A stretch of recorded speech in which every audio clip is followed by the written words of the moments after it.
Buenos amigos, estamos en la segunda reunión de líderes. Ya han entrado 3 personas, están en modo oír. Tenemos aquí a el Roe Eliezer de la Quejilá Raíces Hebreas Torá Camino.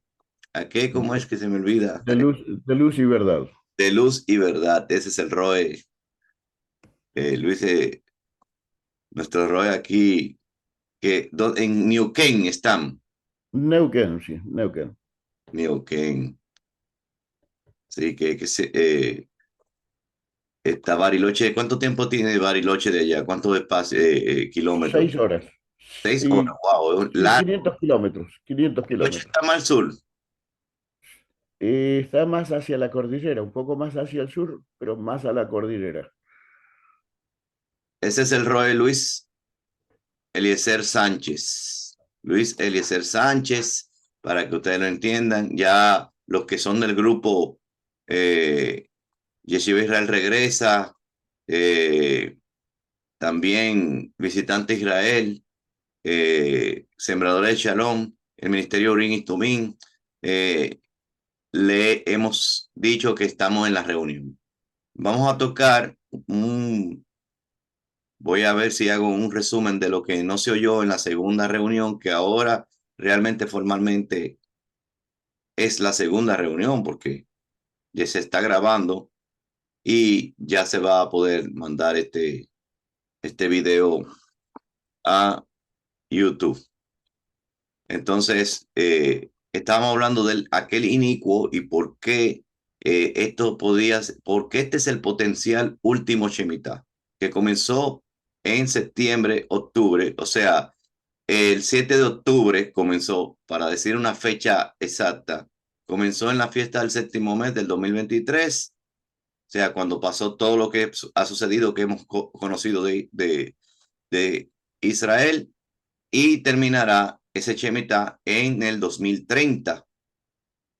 Entonces usted le suma 7 años al 2023 hasta septiembre del 2023 y usted tiene ahí el 2000, septiembre, octubre, o sea, séptimo mes del 2023 hasta el séptimo mes del 2030. ¿Qué sucede después en ese Shemitah? ¿Qué sucede después? Que comienza un año llamado el año del jubileo, que termina en el séptimo mes del 2031. Ese es el potencial, la potencial, o sea, según el Ministerio del Royal Cop y el Royal Cop lo ha eh, rastreado y detectado. Le voy a decir por qué son los indicios de por qué se ha detectado ese último Shemitah y por qué el 31 en el séptimo mes del 2031 hasta el séptimo mes del 2032 es, eh, Jubileo. entró Ramón Hernández. De séptimo mes Tisri del 2031 hasta Tisri del 2032 es el año de jubileo. ¿Por qué lo decimos así? ¿Y qué pasa en un año de jubileo? Bueno, esto lo vamos a describir aquí porque le voy a dar a compartir pantalla y voy a buscar los textos que realmente, y lo voy a buscar vía web, que tienen que ver más o menos con esta clase de cosas. Un saludo a Ramón Hernández desde Ecuador. Y ahí le mandé todo para que pudiera entrar. Usted va a tener algunas Bueno, solicitudes por ahí que usted va a saber que algunas son de Ecuador, quizá de México, vienen varios. El Acatele de México, usted me dice, sí, sí es de México. pero están son en modo callado. Ellos tienen que saber que tienen que, a ver, ahí cógelo, lo saqué fue. Ah, no, está aquí. No, no, no, no, no, está. Usted es moderador, usted que sabe. Bueno, entonces vamos a ver qué es el inicuo, por qué estamos en el potencial último jubileo, o sea, la semana 70 de la que hablaron del profeta Daniel, que no muchas personas la entienden. Cuando dicen semana 70 son 7 últimos años, y cuando habla de semana 70 se cuenta por Shemitah, ¿eh? 7 veces 7 7 veces 7 años son 490 años. 7 veces 7 años. Y 7 veces, y 7 Shemitah, 7 Shemitah, vamos a poner, son 49. 7 Shemitah son 49. Entonces, si usted a los 7 Shemitah le agrega un año más, es el año 50. Ese año 50 es el jubileo. Eso está en Levítico 25. Vamos a buscarlo, lo voy a buscar. Voy a poner toda la pantalla y ahí yo busco en Google Levítico 25.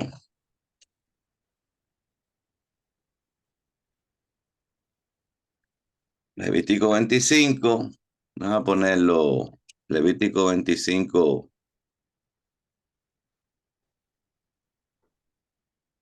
BIN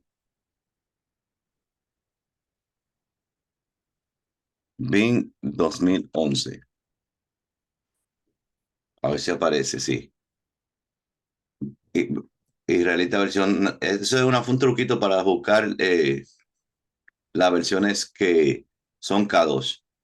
Y Yahweh habló a Moshe en el monte Sinaí, habla al pueblo de Israel y dile que cuando entren a la tierra que yo asigno, la tierra observará un reposo de Yahweh. Por 6 años ustedes podrán sembrar su campo, pero y por 6 años ustedes podrán podar su viña y recoger su fruto. Eso está describiendo lo que es un Shemitah, Pero en el 7.º año, que es el Shemitah, la tierra tendrá un Shabbat, o sea, aquí dice un reposo de completo, un reposo completo, que es la palabra Shabbat Shabbaton, un Shabbat de Yahweh. No sembrarán su campo ni podarán su viña. No cosecharán lo que crezca después de la cosecha, ni recogerán las uvas de su viña. No podadas, y será un año completo de reposo para la tierra. Pero pueden comer lo que produzca la tierra durante el reposo. Eso quiere decir que no van a hacer trabajo de la producción, pero sí lo que ya está producido y de lo que se está haciendo, porque eso es que se prepara en el sexto año se prepara porque va a haber un reposo. Y el ABA, y eso es una práctica de emuná, porque entonces ellos saben que por la emuná, por la fe, por el milagro de Elohim, es que ese año va a ser productivo sin ellos tener que hacer ningún esfuerzo de producir. Eso es un año que con emuná. Pero ¿qué sucede cuando esto no se da? Esos años siguen computándose, a pesar de que no se esté guardando el mandamiento. Dice tu esclavo, oye lo que dice, tu esclavo y tu esclava, o sea, dice tu esclavo, o sea, tu siervo o tu sierva, los obreros contratados, los obreros contratados y los sirvientes que viven contigo y tu ganado y las bestias en tu tierra pueden comer todo lo que produzca. Ustedes contratarán, ustedes contarán 7 semanas de año. Ahí viene con el jubileo. 7 veces 7 años. 7 veces 7 años. De manera que el periodo, que no es lo mismo que 70 semanas, 70 semanas son 7 veces 7 Shemitah. O sea, perdón, las 70 semanas es otro periodo, es otra profecía de Daniel, que habla como de un periodo de 70 semanas, es más o menos lo mismo, pero esas 70 semanas se cubren. Él lo explica de esa manera, dice 70 semanas en vez de decir 77 veces 7 años. De manera que el periodo de 7 semanas de año le da un total de 49 años, mírenlo ahí. Entonces sonarán fuertemente el cuerno. Miren lo que van a hacer. Desde que se termine el año 49, ¿eh? ¿Cuándo se termina? Ustedes van a ver qué día que se hace. Entonces sonarán fuertemente el cuerno el séptimo mes, el día 10 del mes. ¿Cuándo es que se toca? ¿Qué día es el 10 del séptimo mes? Yom Kippur. El Yom Kippur, dice aquí, día de la La expiación familia queda conectada. Buen día, Shalom. a través de la tierra. Hará sonar el cuerno a través de la tierra y santificarán el año 50 y proclamarán libertad. Esa es la libertad. Y proclamarán libertad. Dori Krach se llama, se dice eso en hebreo. Proclamarán liberación a través del país para todos sus habitantes. Será Yobel, jubileo. Para ustedes, cada uno de ustedes regresará a su propiedad, cada uno volverá a su familia. Quiere decir que ese es el regreso. Ahí está hablando en forma alegórica, aunque sea literal, que dice aquí que era literal que se cumplía. En forma alegórica está diciendo que en un jubileo todo va a regresar, todo el mundo va a regresar a su puesto. Todos los que se fueron. Y el año 50 será jubileo para ustedes. No sembrarán ni recogerán ni. O sea, va a haber, después de un año de Shemitah seguido, porque es así. El 49 un año de Shemitah y el 50 otro. Son 2 días de reposo de la tierra seguido que tiene que haber. Y esto tiene una connotación alegórica, o sea, un mensaje alegórico que nos va a decir, nos dice muchas cosas, nos habla sobre la agenda que tienen para el potencial último Shemitah, y que ellos querrán hacer un reposo. Por eso es que cuando comience ese año, porque esa agenda tiene que estar completada en esa fecha, en el 2030, ellos van a proclamar paz y seguridad. Shalom y seguridad. Y eso quiere decir que el sistema global, el sistema de gobernación mundial, ellos lo van a tener preparado. Ellos dicen, ya está listo, ya. Proclamemos que todo está en control. Es lo que quiere decir eso cuando se proclama paz y seguridad. No shalom, porque shalom significa completar. Es que ya está todo, ya lo tienen todo agarrado, ya tienen todo bajo supuestamente dominio, su supuesto dominio. Entonces, ¿qué viene después de eso? Viene el jubileo y dice, viene hacia ellos destrucción repentina sobre ellos, sobre los organizadores de ese supuesto sistema que tienen el control mundial. Es lo que se puede percibir. Vamos a ver otro texto cuando habla del inicuo, porque muchas personas no saben qué es el antimesías, qué es el falso ungido. Yo desde el 2016 he hablado de un personaje llamado se escribe así en forma askenazis, pero es Baruch. Pero en forma askenazis es Baruch. Si lo pronunciamos en lengua española. Kahane. O sea, Baruch Kahem. Baruch Kahem. Ese personaje es ese que usted ve aquí. Este que usted ve aquí fue nombrado por el Instituto del Templo y por el Gran Sanedrín de Jerusalén, que existe y está, por si usted no lo sabía, por si las personas que me están mirando no sabe que existe el Gran Sanedrín de Jerusalén, tiene un rabino, vamos a buscarlo para que ustedes lo vean, y el Instituto del Templo, que es una gran potencia en Israel, que tiene reunido trillones y trillones de dólares para poder tener un objetivo. Rehacer y restaurar todos los detalles, y la finalidad es construir el tercer templo. Entonces, este personaje llamado Baruch Kahane fue el que ellos detectaron como el último descendiente de Aarón y a quien eligieron como potencial Cohen Gadol para ese tercer templo que ellos están tratando de reconstruir o buscar o hacer. Daniel dice que tratarán de alzar y construir el muro y la plaza en tiempos angustiosos. ¿Cómo que el muro y la plaza en tiempos angustiosos? Usted busca Daniel 11, usted va a ver que dice que levantarán el muro y la plaza en tiempos que angustiosos, o sea, en este tipo de tiempo, en un tiempo donde ellos van a estar en guerra, donde ellos van a estar en angustia, ellos van a hacer como quiera su propósito. Y si usted busca, vamos a buscar aquí Instituto del Templo para que las personas vean.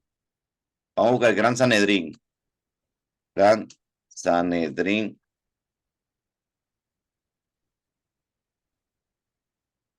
de Jerusalén. Y ahí, o sea, ahí sale en Wikipedia, usted sabe que existe y que está. Entonces, actual, Sanedrín actual.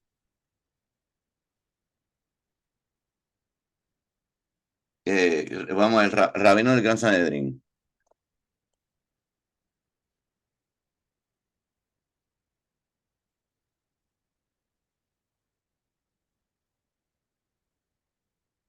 Gran Rabino de Jerusalén, este es. Ese personaje ha salido mucho, es el Gran Rabino de Jerusalén. Y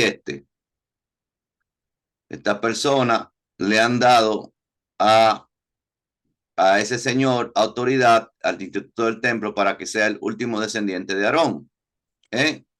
Para que usted lo entienda, porque hay muchas personas que no saben que esto está sucediendo tras bastidores y desconoce que hay autoridades ahora en Israel nuevas. Vamos a buscar el Instituto del Templo para que la gente entienda de qué estamos hablando. Instituto del Templo.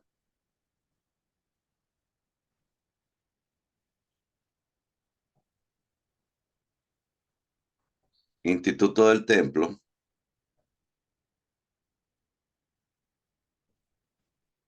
Están entrando personas, mi querido.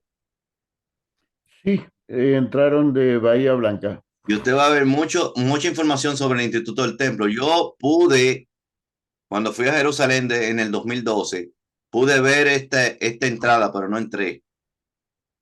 Pude verlo, esta entrada. Dice el Instituto del Templo. Ahí dentro hay casi todo restaurado. En oro, como dice la escritura, todo restaurado. No pueden fallar en algo. Entonces podemos buscar ahora las vacas rojas, que es el instrumento de purificación con que se hace el agua de purificación que dice la Torá, la paraduma, las vaquillas rojas, o sea, las terneras rojas, porque son terneros, son femeninas, son vacas tiernas, o sea, que no puedan pasar de 3 años, según la ley rabínica. O sea, si pasan de 3 años no cumple el requisito, pero que sean rojas para poder hacer roja de una forma sobrenatural, o sea, que hasta la pezuña y los ojos rojos, las vaquillas rojas.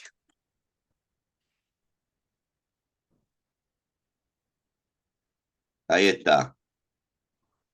Hay un canal que se llama, yo quiero que usted lo vea como forma instructiva, un Bacari en Israel, que él va al sitio donde están las vaquillas rojas. Le falta 1 año a las vaquillas rojas para ser presentada, 1 año a 2 años, no sé si me equivoque, si es más de 1 año y pico que le falta. Quiere decir, estas vaquillas rojas, 1 año y pico, estas vaquillas rojas están por caducar y si no se da ese evento, entonces tenemos que ver, actualizarnos, porque este evento es que dice que sí estamos en el potencial último Shemitah, porque ya ellos están con esta vaquilla roja preparando el escenario.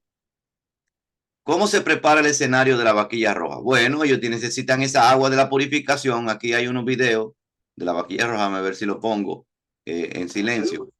Habla Sergio Macari. Exacto. No voy a poner el comentario de él, pero él sí presenta aquí la vaquilla roja. Mírenla aquí. Él es argentino. Él es argentino. Estas son las vaquillas rojas. Estas tienen casi 2 años. O sea, esas vaquillas rojas tienen casi 2 años. Miren qué estatura tienen. Ahí hay una que se ve más roja que aquella que está allá, que es la que se ve más pura. Esta la hicieron en Estados Unidos, y eso lo dicen ellos bien. La hicieron de forma científica, inteligente, se llaman de una forma de clonación. La tuvieron que clonar porque ya no aparecía sobrenaturalmente como aparecía hace 2000 años.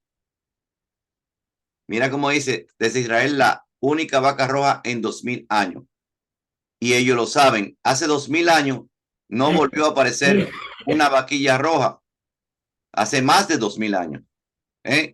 Porque estamos hablando de los tiempos de los macabeos, que se utilizó la 9ª vaca roja.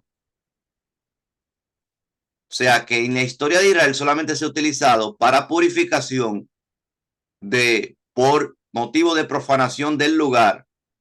¿Quién profanó el lugar? Voy a tener que recalcar, vamos a poner esto así en stop.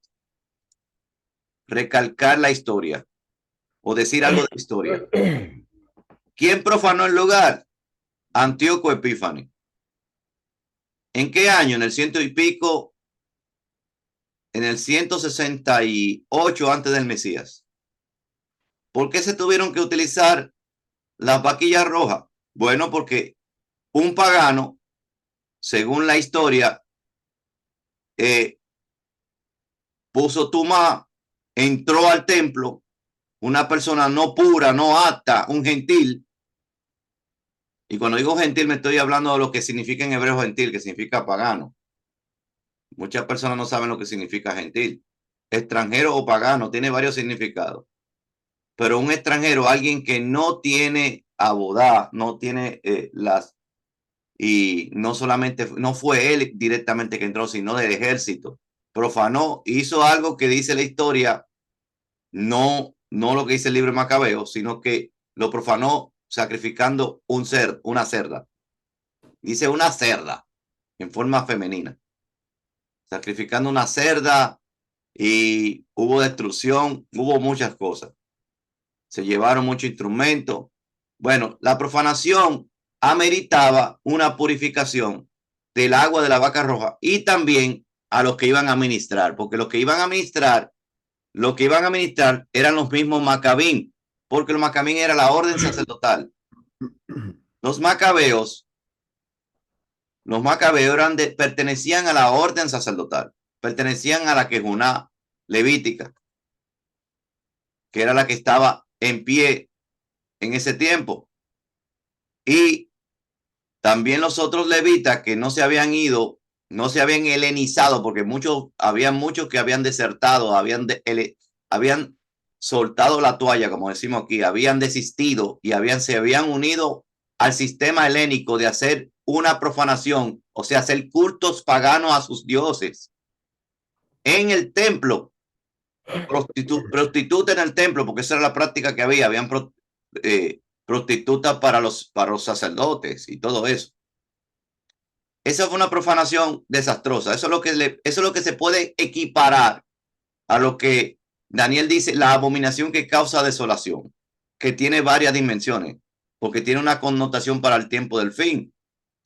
Pero eso fue una abominación que causó desolación. ¿Cuál es la desolación? Que los justos salieran, los que tienen Torah, no pudieran estar cerca de ese lugar porque hubo una profanación. Huyeron a los montes. ¿Dónde huyeron los macabín? A los montes. ¿Dónde se refugiaron? En las montañas. Lo mismo que dice Mateo 24 y Yahushua, que dice los que estén en Yahudá, en el fin, cuando veáis la abominación desoladora de la que habló, o sea, ya él puso la abominación desoladora otro evento más. O sea, esa abominación desoladora se repitió en varios momentos. En varios momentos se repitió. Pero en la que él estaba hablando en Mateo 24 es la última ¿para qué? Para la última en que va a ocurrir dentro de los 7 años, o sea, dentro de los últimos, el último Shemitah, dentro de ese periodo, que él dijo, cuando veáis la abominación desoladora de la que habló el profeta Daniel, el que lea, entienda. Y los que estén en Judea, que dice, huyan a los montes. O sea que va a haber un refugio. Hay ciudades de refugio que nos tiene en los montes de Israel, Elohim Todopoderoso, bendito sea su nombre. Yahweh, bendito sea. Entonces, aquí vemos que se necesita esta purificación, se necesita quemarla. Esta la hicieron, como no aparecía sobrenaturalmente en más de 2000 años, quieren cumplir la 10ª vaca roja. 9 vacas rojas durante todo el tiempo. La última fue en los tiempos de Macabeo, como le acabo de decir, por la profanación de Antíoco Epífanes. Ahora va a ser ahora con esta tecnología, bioingeniería, hicieron esta vaquilla roja para que entonces poder usarla para la purificación no solamente del lugar. Yo quiero que entiendan, vamos a poner la puerta voy a buscar también lo que se llama la puerta dorada.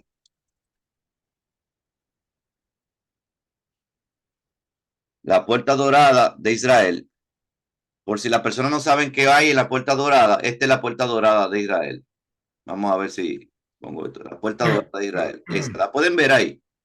Usted la puede ver, mi querido. Sí, sí, se ve.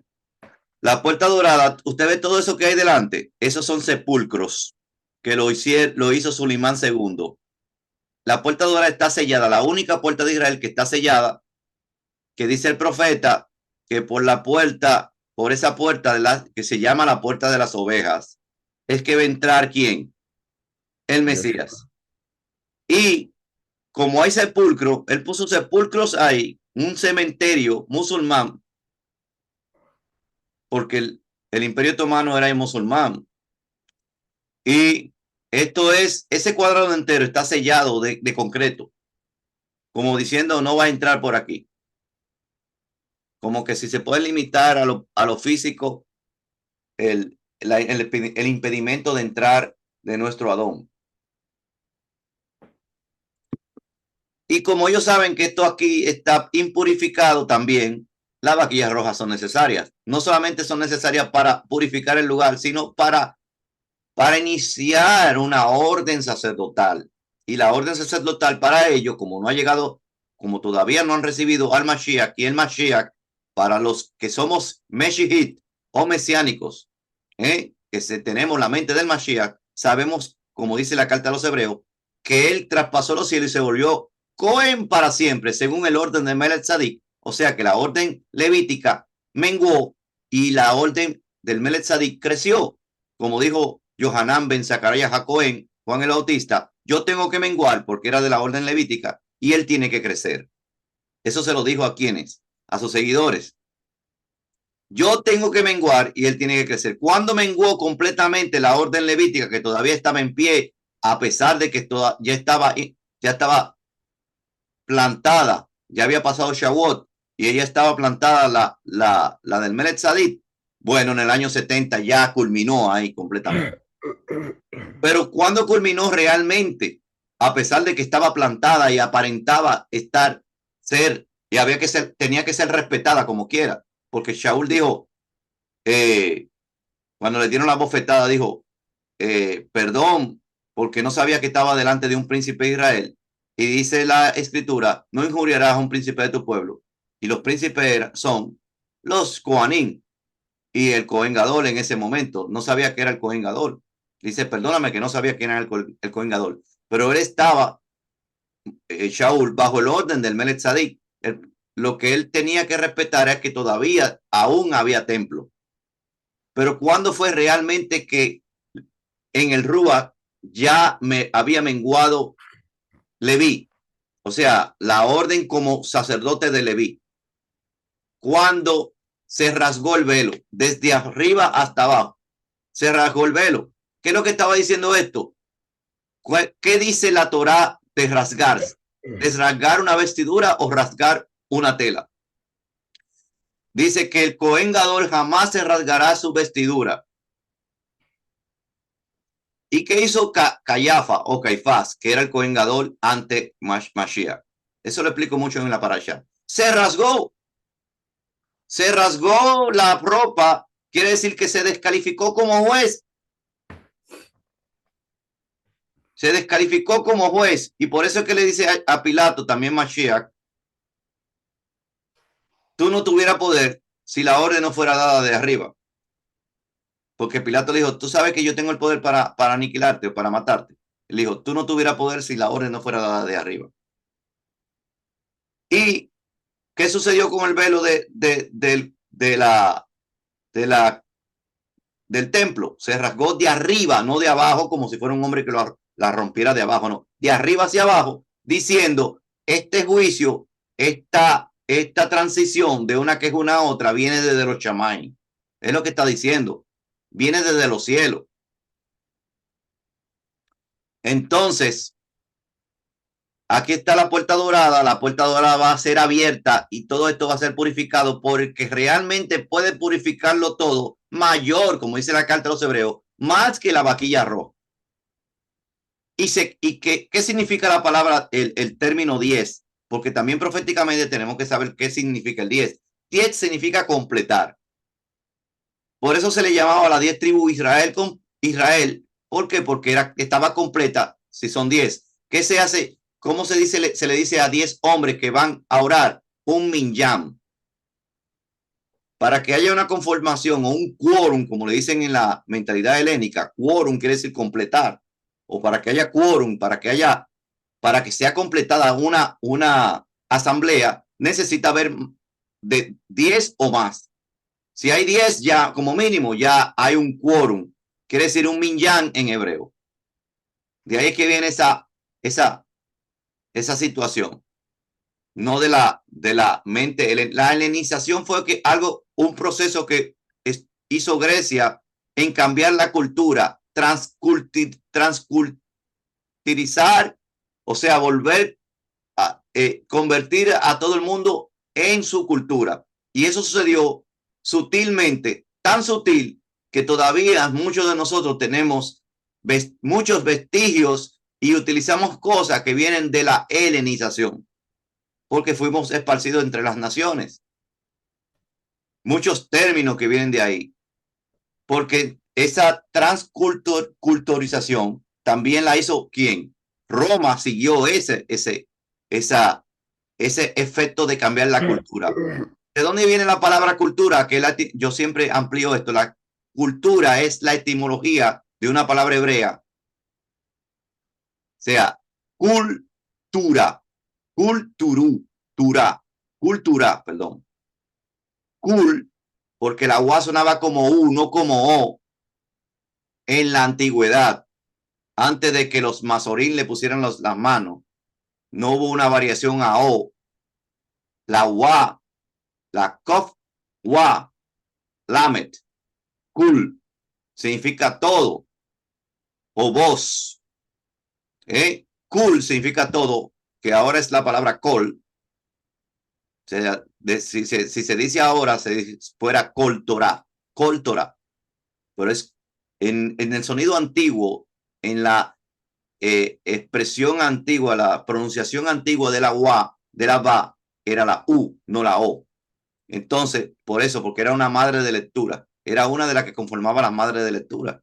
Para tener un sonido de U, se tenía que poner, no habían puntuaciones o nekudot, que son los punticos que hay debajo de las letras para darle sonido vocálico a cada letra, a las consonantes.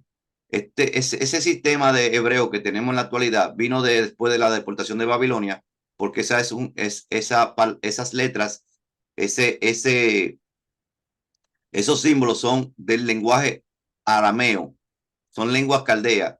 Y el sistema de vocalización viene también de ese sistema, que son esos punticos llamados nekudot. Pero el hebreo no era así. El hebreo eran imágenes y había un hebreo más cursivo que parecía igual a la imagen, pero era más cursivo, que era el hebreo mediano, o protocananeo, como le dicen en la actualidad los científicos, el hebreo protocananeo, que ese hebreo no tenía vocales y la forma de vocalización no era con las nekudot, era con las madres de lectura. La madre de lectura es la Aleph, la Hei, la Wa y la Yud, Hei, la Yud, Hei y la Va. Son 3 madres de lectura. Y la Aleph. Son 4 madres de lectura. Aleph, Yud, Hei, Va.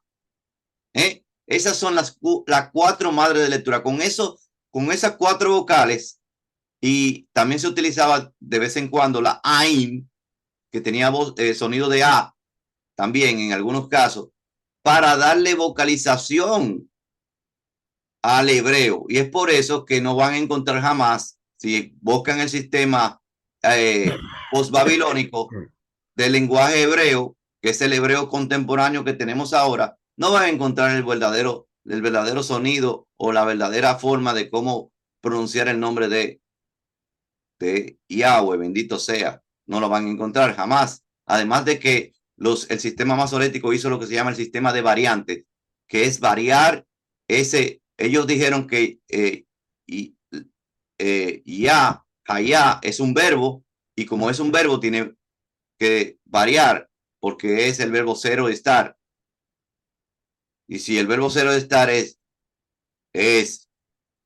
ser o estar, entonces va a tener que variar de sonido. Entonces ellos pusieron la variación al nombre de Supremo, variación sonora del nombre Supremo. Y es por eso que usted va a ver que ellos pusieron una regla de que cuando la Yud-Hei comenzando una palabra, se pronuncia ye o yo, no ya.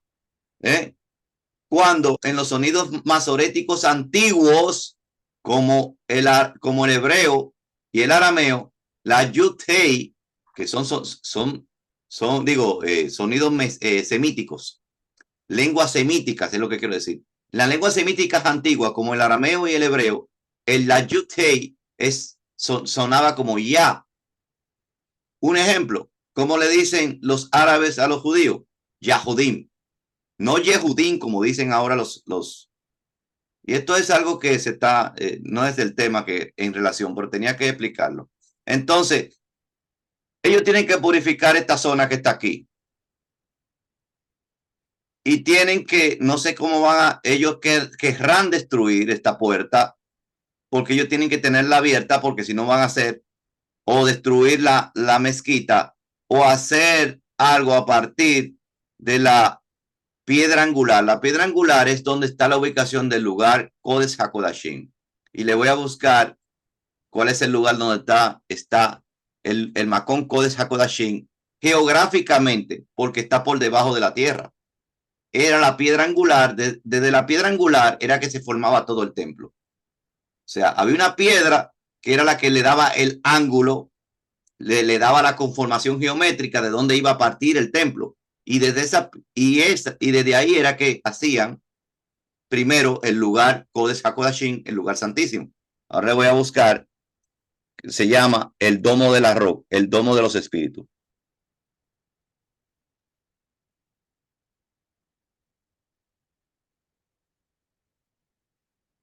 El domo de los espíritus no es la mezquita de Al-Aqsa, es ese que usted ve aquí, que está frente a la mezquita de Al-Aqsa. Donde está ese domo de los espíritus que está profanado, debajo de eso está el lugar santísimo de el primer templo. El lugar santísimo del primer templo, que yo pude verlo debajo de la tierra porque hay una excavación donde usted paga, bueno, en ese tiempo se pagaba 30 cheques para ir a la excursión que te daban debajo de la tierra para enseñarte dónde estaba la ubicación de la piedra angular y el lugar santísimo. Incluso antes de ese sitio, muchas mujeres y muchos hombres se ponen a hacer tefilá debajo de la tierra. Increíble, debajo de esta zona hay personas que quizás durante esa foto estaban orando. Y que eso es algo que ha hecho el Instituto de Antigüedades de Israel. Aquí hay otra foto más cercana y esta es la ubicación, mírenlo aquí, frente a la mezquita de Al-Aqsa. Está desde ahí, desde esa zona, y él lo ha explicado en la Parashot, que es donde estaba debajo de esta domo de los espíritus, este domito chiquito, es que está el lugar santísimo. Y el lugar santísimo no es más que la ubicación donde estaba el árbol de la ciencia, el árbol del bien, el árbol de la vida, perdón, el árbol de la vida. Y desde ahí hay una cueva que yo la pude ver, donde no pueden entrar personas, que traspasa todo este lugar y llega a un lugar llamado el monte, lo más alto del monte Moriah, llamado el Golgolet, que se lo voy a buscar ahora, el Golgolet. Desde ahí, desde debajo de la tierra, desde este lugar, hay una cueva llamada, y esa cueva se llama la Gruta de Jeremías. La cueva de Jeremías, la Gruta de Jeremías, de Yirmiyahu. Entonces voy a buscarle, porque tengo que conectarle por qué es que puede ser este potencial último jubileo. Entonces vamos a buscar el Golgotá.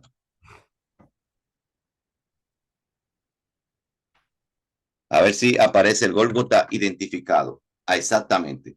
Este es el Golgotá. Este que está aquí. Ese que está ahí. Está a 1 kilómetro de ese lugar. Y esta ubicación donde estaba el Gólgota, que parece como un cráneo, la cara de esas piedras, está cerca de la tumba del jardín. Mira qué curiosidad, como dice también en los Besorot, que dice que la tumba estaba cerca del lugar donde fue crucificado. Esta parte pertenece ahora, es el cuartel o el cuartel islámico, porque dividieron a Jerusalén en 4 lados, en 4 cuarteles. Este es el cuartel, o sea, el Gólgota está en la parte, en la cuarta que le dieron a los musulmanes. Pero yo pude entrar y alrededor de esta roca, usted va a encontrar una malla ciclónica por detrás de aquí, y esa malla ciclónica dice que no se prohibido el paso. Dice prohibido el paso, y hay una excavación que fue la excavación que hizo Ron Wyatt hace mucho tiempo, en el 1978. En esa excavación hay un hueco tapado que dice no pase, que lo permitió las autoridades de Israel en aquel tiempo, pero ahora se niegan, y que se supone que se encontró el arca del pacto debajo de este lugar. Arriba era que estaba la posiciones de las cruces, aquí arriba, las posiciones de las cruces. Y hubo construcciones, claro, porque hubo un gran terremoto en un periodo en Israel después de todo esto.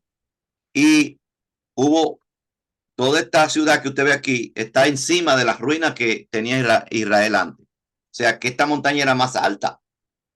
Esta montaña era más alta. Y por eso la excavación tuvo que ir más abajo. No sé si busco una ubicación que la pueden ver mejor. Vamos a ver. Exacto, aquí. Más abajo tuvieron que excavar, y cuando excavaron más abajo encontraron lo que se llama el arca del pacto. ¿Por qué el arca del pacto viajó de el domo de los espíritus a este lugar y Jeremías lo hizo? Yirmiyahu. Bueno, y lo digo como algo que todavía no se ha comprobado, pero sí el Abba lo va a comprobar en los últimos tiempos. Mashiach lo va a comprobar. Eso va a salir. La verdad siempre va a salir a la luz. Porque esta es la posición donde estaba el árbol de la ciencia del bien y del mal. ¿Por qué el Mashiach tenía que morir en esa posición? porque ahí fue que se originó el pecado. O sea, lógica elemental, mi querido Watson. ¿Cómo usted va a hacer tikkun y teshuvah para aplastar el pecado si usted no va al lugar donde tiene que ser derramada la sangre? Porque el pecado ¿qué causa el pecado? La muerte. Y sin derramamiento de causa no hay sin derramamiento de sangre no hay perdón de qué? De pecado. ¿Y sobre qué tiene que derramarse la sangre? Sobre el lugar donde comenzó y se originó todo. Un lugar daba la vida, que era el domo de los espíritus, debajo de ahí, el arca del pacto, el lugar santísimo. Y tenía que trasladarse el arca del pacto para hacer la expiación en el lugar donde comenzó todo. Ahí ya se le ve sentido a lo que sucedió con por qué Jeremías ubicó ese lugar, porque él tenía que poner el arca del pacto donde estaba la posición del árbol de la ciencia del bien y del mal. Muchas personas no saben por qué, no entienden que tienen una mentalidad helénica, la helenización, que yo no puedo ampliarla aquí porque es demasiado extenso eso. Cómo cambiaron la cultura, y ahora mismo también están haciendo lo mismo que la helenización. Están transformando las culturas que ya estaban que ya estaban definidas. La agenda lo que quiere es destruir las culturas. La agenda que sabemos que tiene la Organización de los Gentiles Unidos. Quiere cambiar las culturas, porque las culturas definidas no llegan al propósito. El propósito es volver a hacer lo que sucedió en la Torre de Babel. Un solo lenguaje, un solo idioma. ¿Y cómo van a hacer ese regreso? Bueno, van a hacer que todo el mundo tenga una sola cultura. Se llama la cultura global. Y esa cultura global, el que no se ajusta a esa cultura global, a sus dictámenes globales, está fuera. No recibe su señal. Entonces, en este lugar, muchas personas no saben por qué yo digo una posición del árbol de la vida y una posición del árbol de la ciencia del bien y el mal. Porque sí, Jerusalén era el Gan del Edén. ¿Qué significa el Gan? El huerto del Edén. Inclusive, ¿por qué se llama? ¿Por qué yo digo con categóricamente, con mucha firmeza, que Israel era el Edén? Porque Adán fue esparcido al oriente del Edén y el regreso del oriente del Edén lo hace quien el retroceso de esa diáspora que hizo Elohim sacándolo del Edén a Adán al oriente del Edén. ¿Quién es que hace el tikkun? ¿Quién es que va a hacer el tikkun? O sea, la rectificación, el regreso. Abraham. A una tierra que yo te mostraré. La tierra prometida es el Gan Edén prometido. El Gan Edén, el Edén y el Gan Edén no es lo mismo. El Edén es la tierra de Israel y el Gan es Jerusalén. Siempre ha sido Jerusalén la tierra prometida, el ombligo de la tierra, como dice el profeta Isaías. ¿Por qué dice el ombligo? Lo compara con el ombligo, porque del ombligo es que se sustenta un feto, un niño, y que dura 40 semanas para que pueda ser desarrollado, y por ahí es que lo alimenta la madre. Nosotros, y por eso es que por Jerusalén es que se alimenta el mundo, que es el vientre. Desde ese ombligo es que se alimenta de la palabra de Elohim. Por eso dice, de Jerusalén saldrá la palabra de Elohim. De Sión saldrá la Torah y la palabra de Jerusalén. No dice así, Kit misión te Torah, Udebar y Yahweh, mi Jerusalén. Porque de Sión saldrá la Torah y la palabra de Yahweh de Jerusalén. O sea, el alimento para las naciones viene de Jerusalén. Es el centro, es el ombligo, es el Edén, es el Gam. Entonces, ahí estaban los dos árboles. El árbol que te daba la vida para toda para siempre, de donde ya estaba el ombligo realmente, que es la piedra angular, y el árbol que hizo caer, el árbol de la tentación. Y en el árbol donde empezó todo, había que hacer tikkun y techubá y derramar la sangre. Entonces, cumplió un requisito de la vaca roja con esta forma. Purificó los pecados en su sangre, purificó lo que era todo, como dice el libro de la Carta de los Hebreos. Vamos a leer una parte de la Carta de los Hebreos. Hebreos 8, voy a poner para que puedan entender, porque si no lo leemos,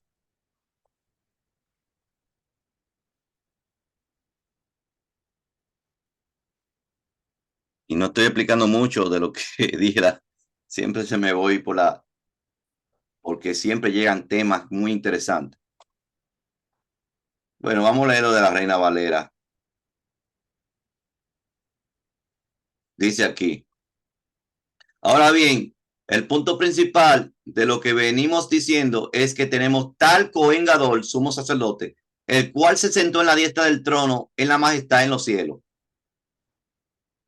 Ministros del santuario, de aquel verdadero Mizcán que levantó el Adón y no el hombre, porque todo Cohen Gadol está constituido para presentar ofrendas y sacrificios, por lo cual es necesario que también tenga algo que ofrecer. Así que si estuviese sobre la tierra, ni siquiera sería que Cohen, ni siquiera sería Cohen, habiendo sacerdotes que presentan ofrendas según la ley, los cuales sirven a figura y sombra de las cosas que son de los Shamaim, de los cielos, como le advirtió Moshe cuando iba a erigir el Mizcán, diciéndole, mira y haz todas las cosas conforme al modelo que se te fue mostrado en el monte. Pero ahora tanto mejor ministerio es el suyo, tanto mejor ministerio, tanto mejor que Juná es la suya. ¿Cuánto es mediador de un pacto mejor? ¿Un mejor qué? Pacto, no el pacto levítico. Estamos hablando de la orden sacerdotal, establecido sobre mejores promesas, porque era el real sacerdocio. Cuando dice real, era el real. Lo otro solamente era sombra, no real.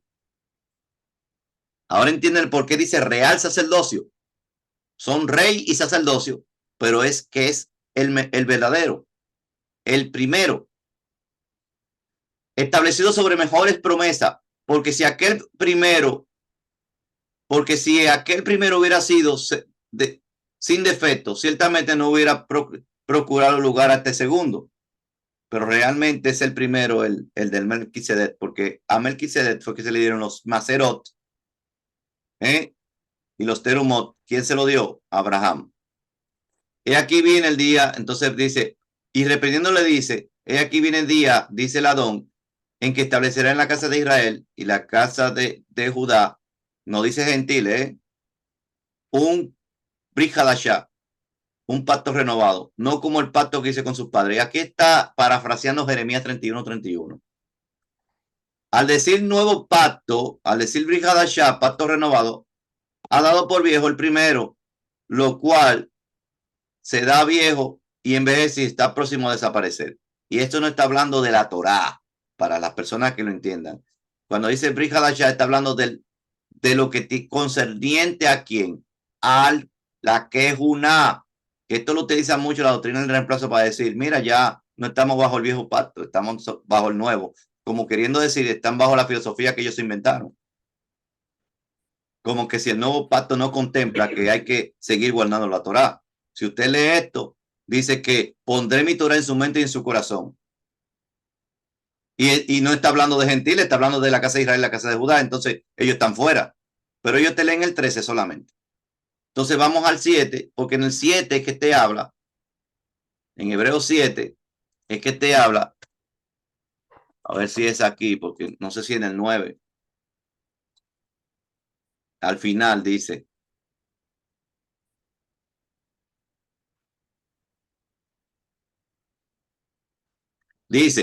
porque este Melquisedec, rey de Shalem, sacerdote de Elohim Altísimo, que salió a recibir a Abraham, que volvía, él está aplicando, por eso se llama carta a los judíos, a los hebreos, porque los que estaban como hebreos en ese momento eran judíos, o sea, los que estaban identificables.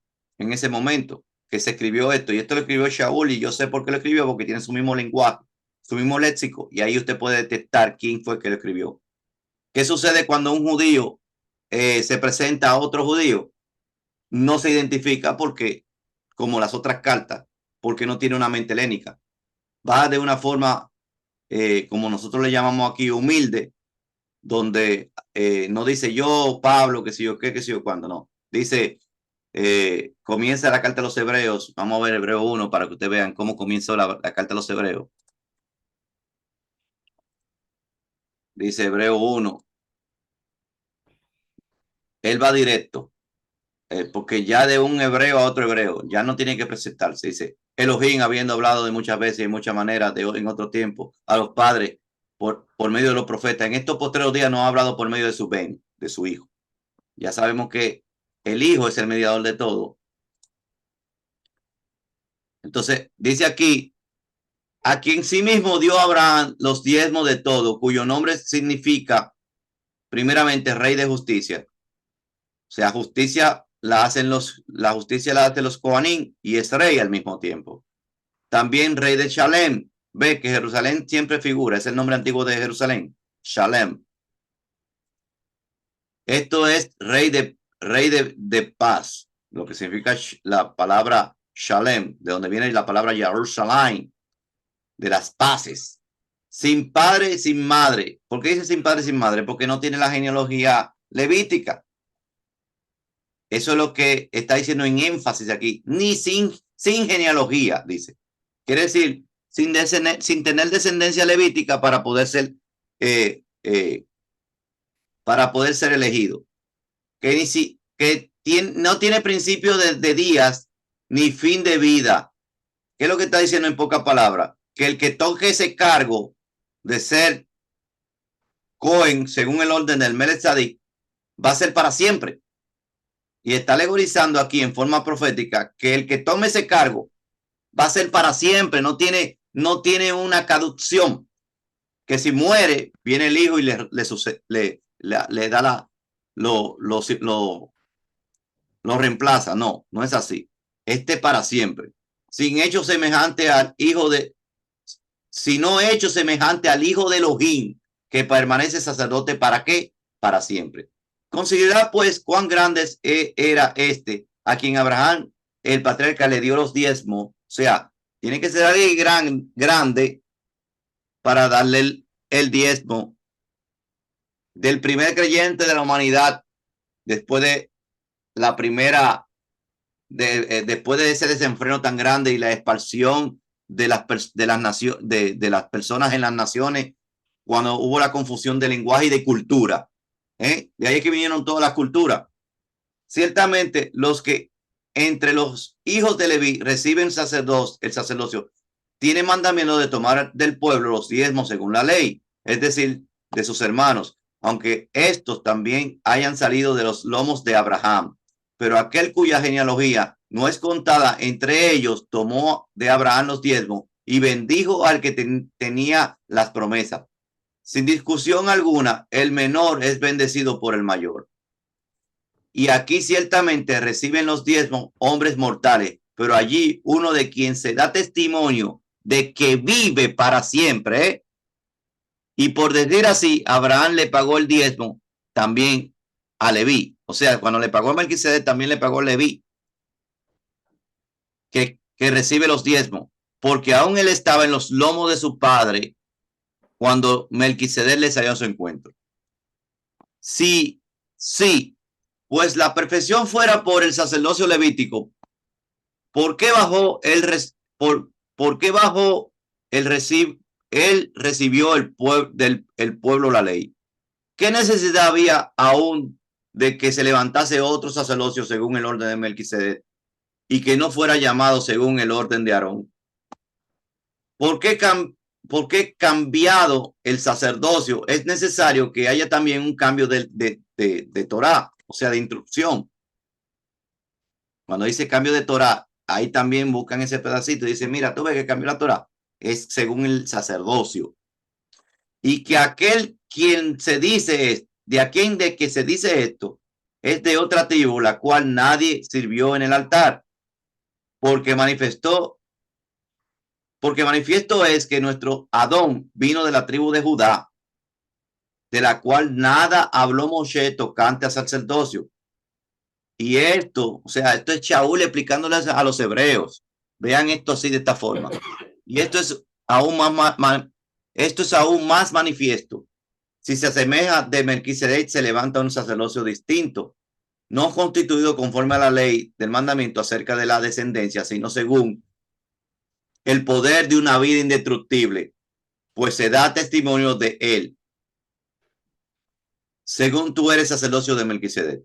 Entonces ahí está hablando, pero yo quería buscar la purificación. Vamos a ver que yo no sé qué parte de la purificación está. El 9, para no ser tan...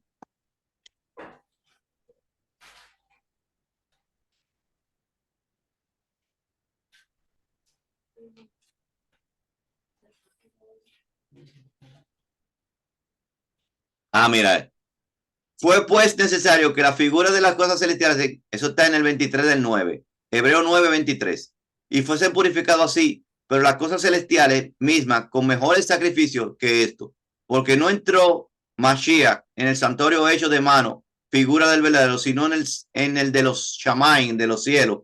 Por eso que dice que el cielo viene a nosotros, venga a nosotros tu reino, como dice en el Avinu Sheba Shammai. En el cielo mismo para presentar ahora por nosotros ante Elohim, no para ofrecerse muchas veces como vengador en el lugar santísimo cada año con sangre ajena. De otra manera le hubiera sido necesario padecer muchas veces desde el principio del mundo. Pero ahora, en la consumación de los siglos, se presentó una vez y para siempre por el sacrificio mismo para quitar de él en medio del pecado y de la manera que está establecido para los hombres, que muera un hombre una sola vez y después el juicio. Así también Mashiach fue ofrecido una sola vez para llevar los pecados de muchos. Entonces, míralo aquí, ahora sí lo entiendo. En el 9:13 dice, porque si la sangre de los toros, está hablando, y de los machos cabríos, y la ceniza de la becerra rociada a los inmundos santificaban para la purificación de la carne, cuanto más la sangre del Mashiach. ¿Qué está diciendo en pocas palabras a los creyentes mesiánicos? Que no podían buscar otra vaca roja. Si eres mesiánico y el que me está mirando, que está apoyando esto para que suceda como que algo profético para bienestar para ti, no lo es. No es para tu bien. Esto es para que se cumpla la profecía, claro, pero es para la perdición de los que no se le ha revelado el Mashiach. Porque el Mashiach es el que derramó su sangre, que puede purificar más, aquí lo dice, a los inmundos y la purificación de la carne, más que la becerra, la ceniza de la becerra rociada a los inmundos, dice. Purifica más. ¿Cuánto más? Dice la sangre del Mashiach. Entonces, ¿para qué buscar una 10ª vaca roja? Eso, y que lo respalden personas que según creen en Mashiach, eso es decir, que la sangre de él no sirvió para nada. Que la sangre de él no sirvió para nada. Y esto lo estamos viviendo. Por eso dice, muchos apostatarán de la emuná. Dice el libro de Timoteo. Muchos apostatarán de la emuná. Aquí tenemos desde Costa Rica, míralo ahí a Miak. Le veo la cara aquí a Miak, que le mandé también la invitación a él, a Joaquín Aguilar. Bueno, vamos a dejar de compartir pantalla. Entonces, ¿qué quería decir con esto? Bueno, vamos a compartir pantalla para también buscar lo que se llama el inicuo. El inicuo.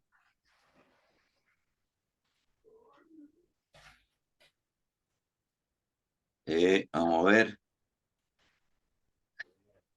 Se levantará aquel inicuo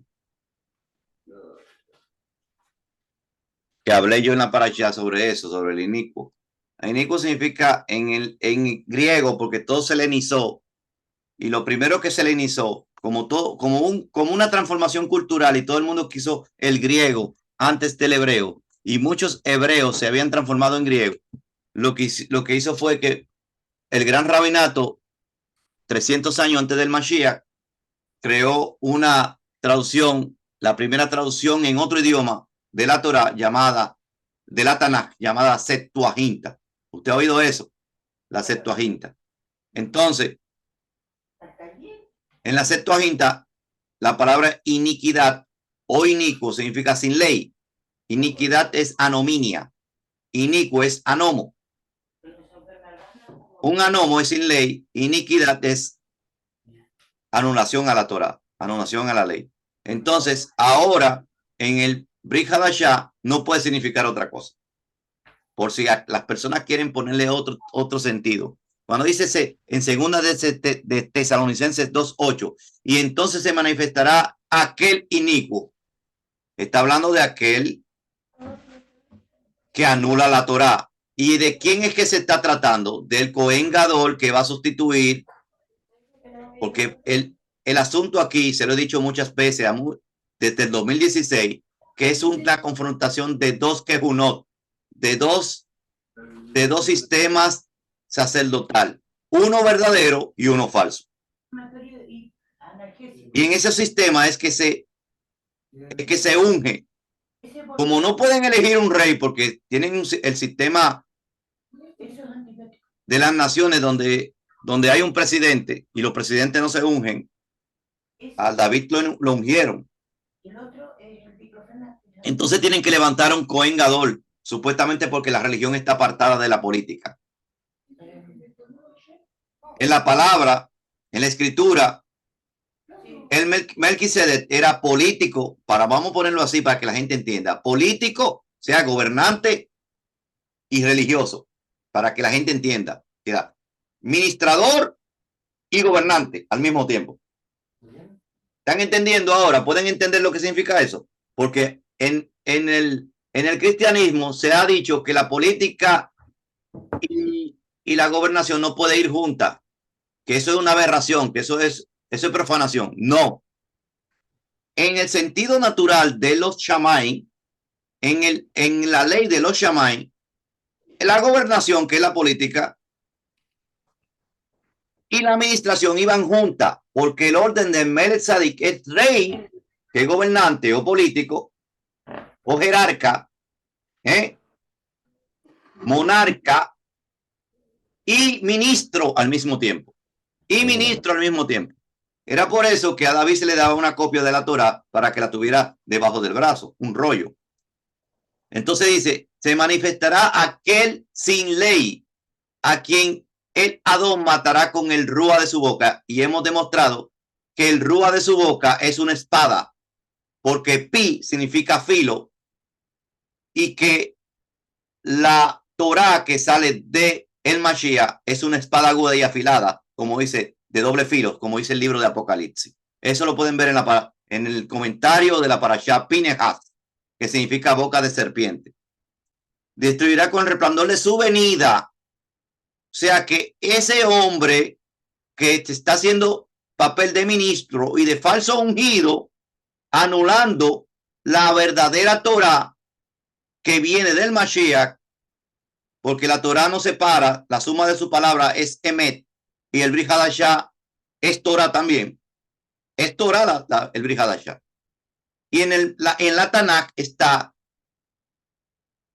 en la Tanakh están los tefilín, que son los salmos, donde uno de esos dice que venía una orden sacerdotal real, y está establecido que la orden sacerdotal real iba a tener que ser restaurada en algún momento cuando viniera el Mashiach. ¿Por qué? Porque lo dice el Salmo, que dice, yo sentaré, mi ungido se sentarán en Sión, y será Cohen según el orden de Melquisedec. Dice, y será Cohen para siempre. Eso está en la Tanaj, no está en en el Brit Hadashah. Estoy citando la Tanaj. En el Brit Hadashah lo que hace es que lo que hace es repetir, decir, citar la Tanakh. Pero muchas personas no saben qué citando y creen que es algo nuevo que se está diciendo. La Tanakh, el Brit Hadashah no es nada nuevo. Es un collage de qué? De referencias. Algunas son cosas que son ideas nuevas, o sea, ideas nuevas en el sentido de que son palabras que no tienen la misma conformación, pero se está hablando de algo que está conectado con la Tanakh. Cuando se ve el Brit Hadashah desconectado de la Tanakh, es lo que se llama ahora cristianismo o doctrina del reemplazo. Pero cuando se habla del Brit Hadashah conectado con la Tanakh, entonces es la emuná shelema, la verdadera fe, la fe genuina. Entonces, que mantará con el resplandor de su venida e inicuo, cuyo advenimiento es por obra de quién? Del adversario, de Hasatán, con gran poder y señales y prodigios mentirosos. O sea, va a hacer descender el fuego del cielo delante de los moradores de la tierra. Cuando venga Baruch Kahane y sea ungido, se haya purificado todo con la vaca roja. Eso es lo que yo estoy graficando en mi mente de lo que va a acontecer.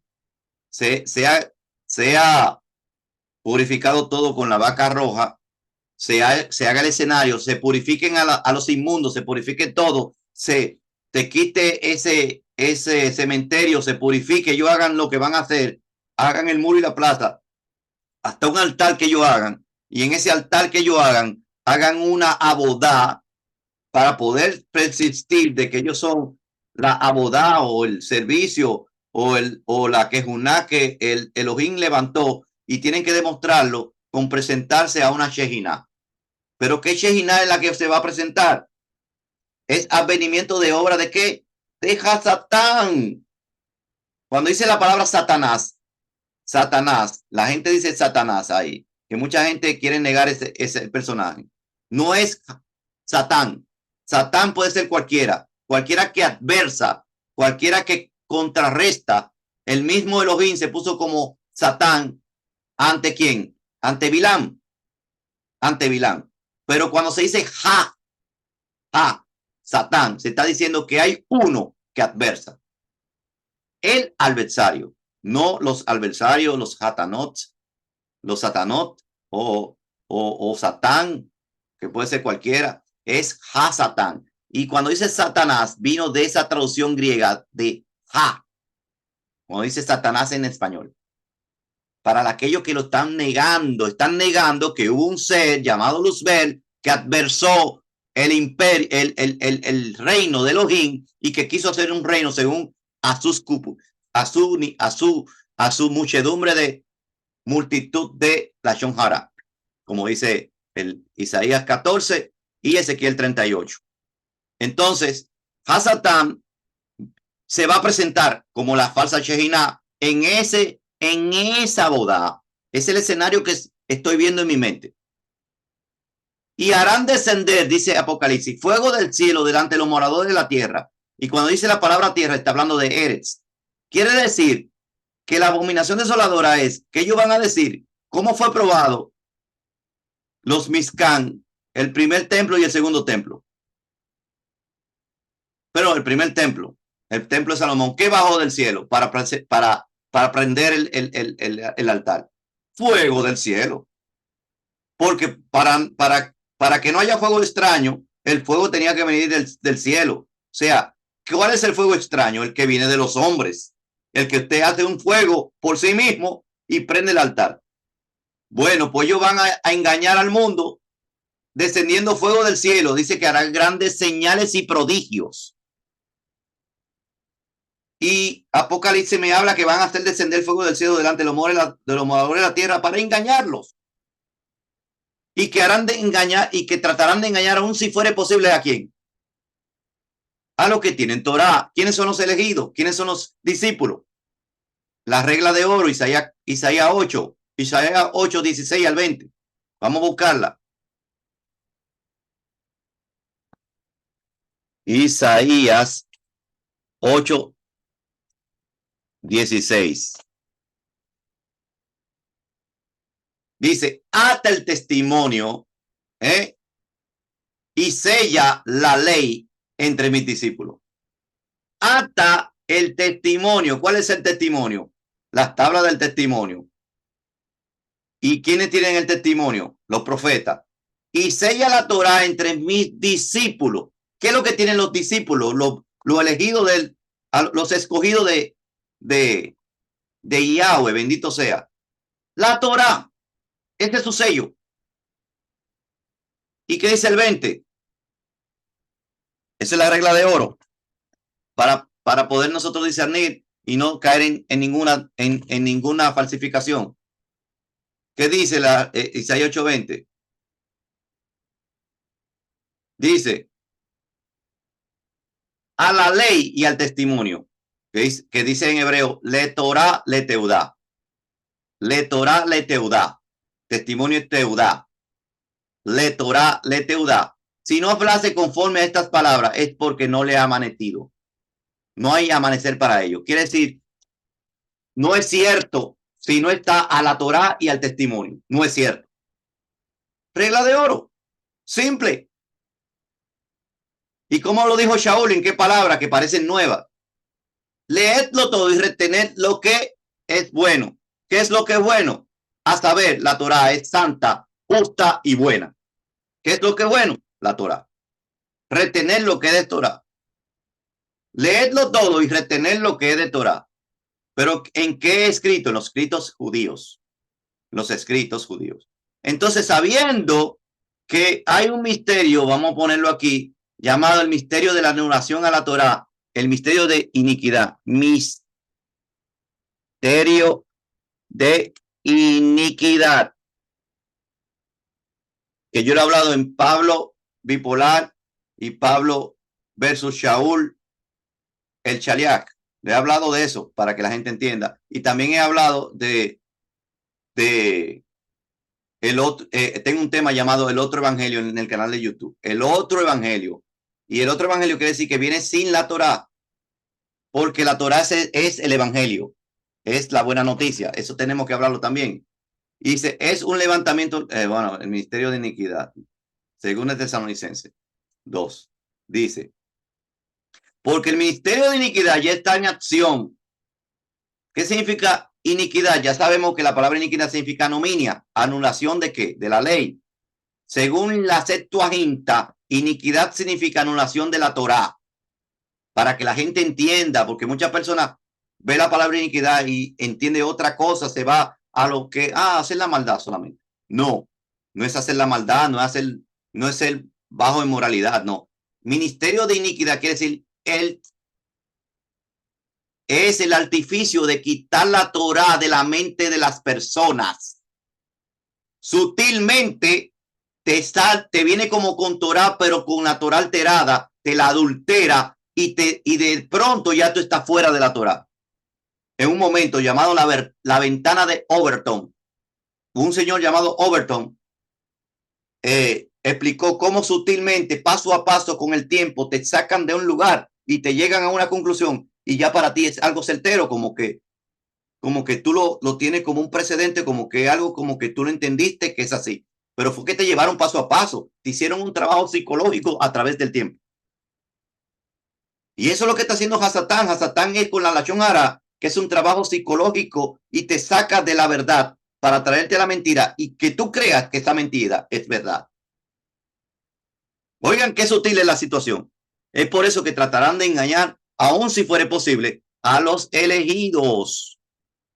A los elegidos. Y esto es lo que ha sucedido con toda esta agenda, con todo estos tipos de adoctrinamiento, porque es un adoctrinamiento esto de el lobby aquel, de los abanderados del racismo, de la inclusividad, de la agenda de género. Todo eso ha sido un adoctrinamiento que muchas personas creen que están luchando por alguna causa que es verdadera. Y fue con el tiempo que fueron trabajando, con el tiempo y con algunas enfermedades que se dieron.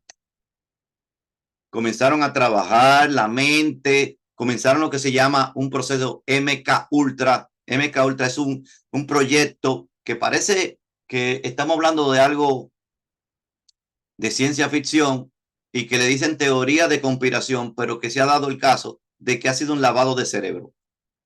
Claro, una persona que no tiene dureza espiritual, que son débiles en la emuná. Por eso es que la Torá habla de los débiles de la emuná, que el que le busca, le pone tropiezo a un niño. Un niño es cuando todavía no ha madurado, en el sentido remés. Es mejor que le ataren una piedra de molido y sea tirado al mar. Que le pone tropiezo a quién, a uno de estos pequeños.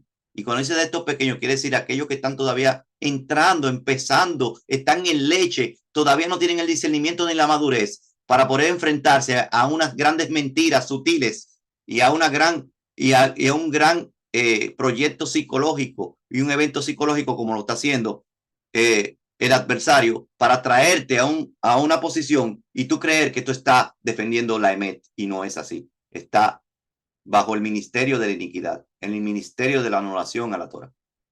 Y eso es lo que han hecho. Y eso es lo que se está dando ahora en estos últimos tiempos, que se está viendo el enemigo como que es el sufriente y es la víctima. El enemigo que entró el 7 de octubre es la víctima ahora. Que usted ha visto todos los noticieros de la élite, como decimos nosotros. ¿Qué está haciendo?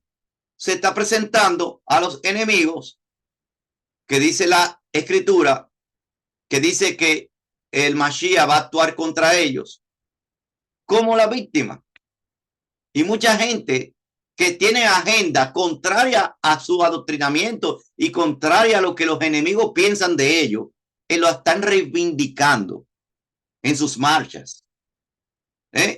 Y esto es indicio de que estamos ya comenzando el último Shemitah también. Tanto la vaquilla roja que tienen preparada para la purificación, tanto el Cohen Gadol que fue elegido en el 2016 como potencial Cohen Gadol, y tanto, ¿quién nos habla también de los últimos tiempos, del último Shemitah, el 2030? Sabiendo que yo tenía un tema, que ese tema me lo borraron de Facebook. Ese tema me lo borraron de Facebook, yo lo tenía, que se llama, que pensábamos que el 2017 era el último Shemitah. Yo voy a poner aquí en lo último que voy a compartir para ya terminar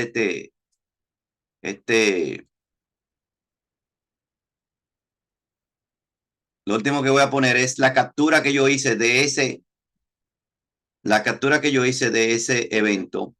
Vamos a poner aquí Paint. En Paint yo lo tengo. Archivo. Vamos a ver si lo encuentro. Lo que me borró Facebook, así mismo lo puse. Mírenlo aquí. Dice, recuerdo que ese año 2017 quedamos chasqueados y vituperados por mucho. Pensábamos que el 2017 era el último jubileo. Quiere decir que el último Shemitah para nosotros, o el año 49 era el 2017, era desde octubre del 2015 hasta o sea, desde Tishrei del 2015 hasta Tishrei del 2016, y que del 2016 al 2010 hasta Tishrei del 2017 era el último Yovel.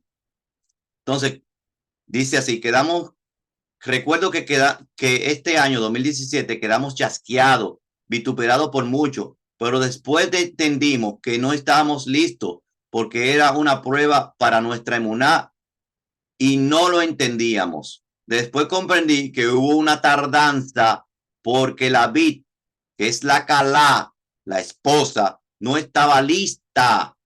Faltan 2 testigos. O sea, todo esto faltaba. ¿Cómo podía ser el último Yovel? Entendimos eso. Que faltaban los 2 testigos que pueden venir en Pesaj de este año. Todavía yo estoy afirmando que es próximo, que venía en ese año.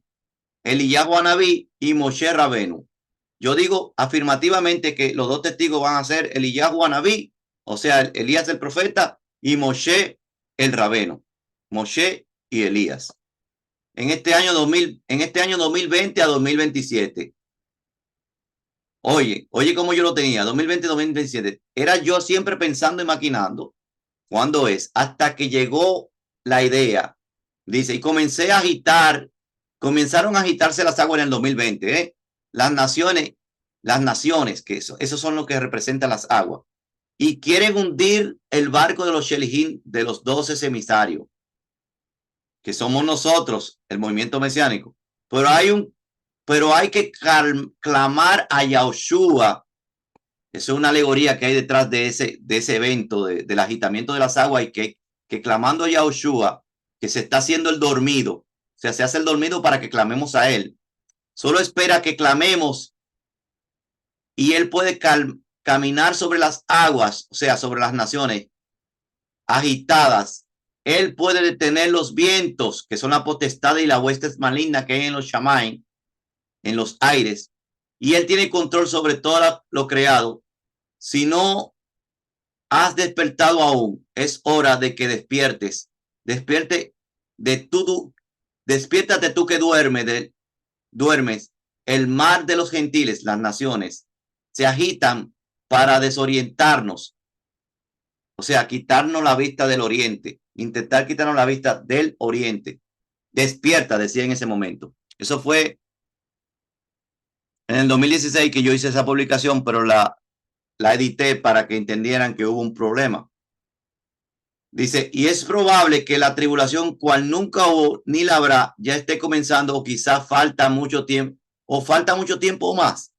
¿Qué crees? Digo yo. Mashiach Yavot. Después dije, les dejo la profecía que se pensaba que ocurría en el 2017. Y esa profecía lo hizo un señor llamado Judá Ben Shamuel.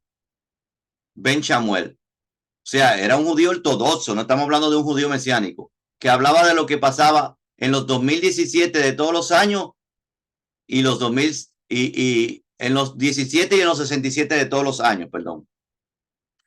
Pero yo puse algo que se actualizó cuando dije actualización, y es que la agenda nos dio pie a investigar cuándo realmente fue el antes y el después del Mashiach.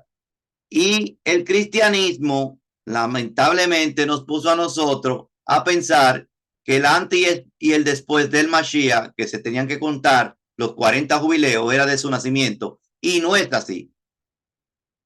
No es así. Voy a explicarlo, desde su muerte y su resurrección. ¿Cuándo fue identificado su muerte y su resurrección? Rastreando el calendario gregoriano en el año 31. El año 31 fue el año de su muerte y su resurrección.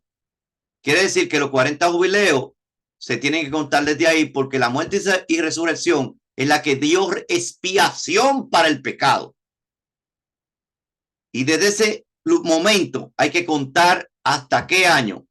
40 jubileos, que se asemeja a 40 semanas de una mujer de labor de parto, o sea, de gestación.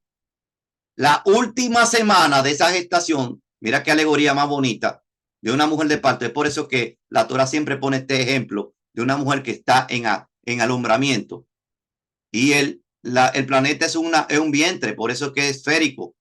No puede ser plano, como dicen los... Bueno, la élite fue que metió ese argumento para que mucha gente también creyera en eso. Hay mucha estrategia que hizo la élite para que haya un mal de confusión. Por eso se llama la Gran Babilonia. Babilonia significa confusión. Entonces, un vientre es esférico y la tierra es esférica. Y la Torah siempre pone el ejemplo de una mujer que va a dar a luz. Y resulta ser que son 40 semanas, no 9 meses como siempre dicen. Aunque 40 semanas se traduce en 9 meses y puede ser 9 meses y pico. 40 semanas es lo que tiene que tener una mujer que va a parir. ¿Y qué sucede? Que dentro de las 40 semanas, la última semana es que comienzan los principios de dolores. En el primer día de la última semana, de esas 40 semanas. ¿Qué quiere alegorizar esto? Que en el último Shemitah comienzan los principios de dolores, como dice Mateo 24. Y esto será principio de dolores. Ustedes comienzan a ver qué es lo que él dice de principio de dolores, cuáles son los eventos. Pero cuando comienza esa semana, el día 2 comienza a agudizarse más, el día 3 agudizarse más, el día 4, el día 5, el día 6 ya hay contracciones fuertes, Y el 7 hay un dolor insoportable en el cuerpo entero, se estremece todo el cuerpo, que va a ser la tierra que se va a estremecer.